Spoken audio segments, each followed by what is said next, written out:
महाराष्ट्र की राजनीति में शिवसेना शब्द को लेकर मची खींचतान अब एक नए मोड़ पर आ गई है। कोल्हापुर की धरती से देश के गृह मंत्री अमित शाह ने एक ऐसा बयान दिया है जिसने उद्धव ठाकरे खेमे की बेचैनी बढ़ा दी है। शनिवार को महालक्ष्मी अंबाबाई मंदिर परिसर में विकास कार्यों की शुरुआत करते हुए अमित शाह ने बिना नाम लिए उद्धव गुट पर तीखा तंज कसा। उन्होंने मुस्कुराते हुए कहा कि पहले एकनाथ शिंदे के नाम के आगे शिंदे गुट लगाना पड़ता था, लेकिन अब केवल एक ही शिवसेना रह गई है। अब कोई दूसरा गुट बाकी ही नहीं बचा है। शाह का ये बयान सिर्फ एक टिप्पणी नहीं बल्कि महाराष्ट्र की सत्ता के भविष्य का एक बड़ा संकेत है। सवाल ये है कि क्या वाकई उद्धव ठाकरे के पास अब शिवसेना के नाम पर कुछ नहीं बचा है। अमित शाह अपने परिवार के साथ सुबह कोल्हापुर पहुंचे और मां अंबाबाई के दर्शन किए। इस दौरान मुख्यमंत्री एकनाथ शिंदे और उप मुख्यमंत्री देवेंद्र फडणवीस भी उनके साथ मौजूद थे।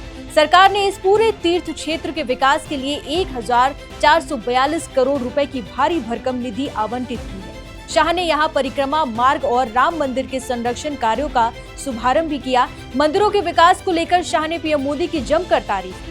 उन्होंने कहा कि 2014 के बाद अयोध्या, काशी विश्वनाथ, केदारनाथ और सोमनाथ जैसे असंभव लगने वाले काम पूरे हुए हैं और अब कोल्हापुर का ये कॉरिडोर भी उसी भव्यता का प्रतीक बनेगा। शाह का संदेश बिल्कुल साफ था।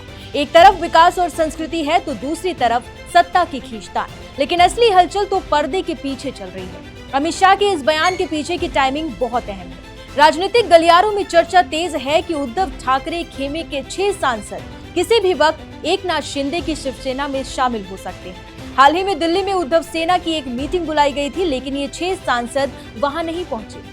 ये गैर मौजूदगी साफ बता रही है कि उद्धव खेमे में अब सब कुछ ठीक नहीं है। उधर संजय राउत लगातार शिंदे गुट पर गद्दार होने का आरोप लगा रहे हैं, लेकिन अमित शाह के ताजा हमले ने राउत और उद्धव की रणनीतियों को बैकफुट पर धकेल दिया है।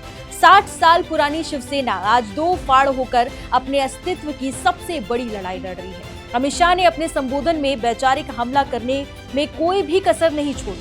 उन्होंने उद्धव ठाकरे पर निशाना साधते हुए कहा कि वो आज कांग्रेस की गोद में जाकर बैठ गए हैं। शाह ने कड़े शब्दों में चेतावनी दी कि जो इस देश में पैदा हुआ है वही यहाँ रहेगा और सभी घुसपैठियों को देश से बाहर निकाला जाएगा। शाह ने दावा किया कि नरेंद्र मोदी इतिहास में सबसे लंबे समय तक चुने जाने वाले प्रधानमंत्री के रूप में दर्ज होंगे और महाराष्ट्र से लेकर बंगाल तक जनता का भरोसा सिर्फ बीजेपी और उनके सहयोगियों पर है। कोल्हापुर से शुरू हुआ ये सियासी हमला आने वाले चुनाव की बिसात बिछा चुका है। अब देखना यह है कि उद्धव ठाकरे इस एक ही शिवसेना वाले हमले का जवाब कैसे देते हैं।